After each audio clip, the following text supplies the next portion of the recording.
କାରଣ ଏଇ ବର୍ଷ ଆମେ ଆସନ୍ତାକାଲି ଧ୍ୟାନ କରିବା ଏ ବିଷୟରେ। ଏଇ ବର୍ଷ ପ୍ରଭୁ ଯୀଶୁଙ୍କର ଆଗମନର ଅତି ନିକଟର ବର୍ଷ ଅଟେ। ଆମେ କ'ଣ କରିବା? ଆମେ ପ୍ରସ୍ତୁତ ହେବା କ'ଣ ପାଇଁ? ଖ୍ରୀଷ୍ଟଙ୍କର ସହିତ ମେଘମାଳାରେ ସାକ୍ଷାତ କରିବା ପାଇଁ। ମେଘମାଳା ସମସ୍ତ ଖୋଲନ୍ତୁ ଆପଣମାନେ ପ୍ରକାଶିତ ବାକ୍ୟ ତାର ପ୍ରଥମ ଅଧ୍ୟାୟ 7 ପଦ। ପ୍ରକାଶିତ ବାକ୍ୟ 1 ପର୍ବ 7 ପଦ।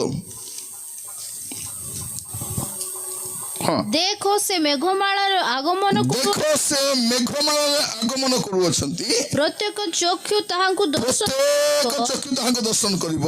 ଯେଉଁମାନେ ତାହାଙ୍କୁ ବିନ୍ଧିଥିଲେ ସେମାନେ ମଧ୍ୟ ଦର୍ଶନ କରିବେ। ଆଉ ପୃଥିବୀର ସମସ୍ତ ଗୋଷ୍ଠୀ ତାହାଙ୍କ ଆଗମନ ସକାଶେ ବିଳାପ କରିବେ। ହଁ, ଆମେନ୍। କ'ଣ ଲେଖା ଅଛି? ପ୍ରଥମ ଲେଖା ଅଛି ସେ ମେଘମାଳାରେ ଆଗମନ। ପ୍ରଭୁ ଯୀଶୁଙ୍କର ଆଗମନ ଦୁଇ ପ୍ରକାର।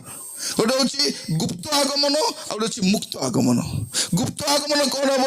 ତୁଳି ଶବ୍ଦ ହବ ଆଉ ଆପଣ ମେଘମାଳାକୁ ଯିବେ। ଆଉ ଦୃଶ୍ୟ ଆଗମନ କେବେ ହବ? ଏ ମହାକ୍ଲେଶ ପରେ ପ୍ରଭୁ ଯୀଶୁ ଖ୍ରୀଷ୍ଟ ଜଗତକୁ ପ୍ରତ୍ୟାବର୍ତ୍ତନ କରିବେ ରାଜତ୍ୱ କରିବା ପାଇଁ।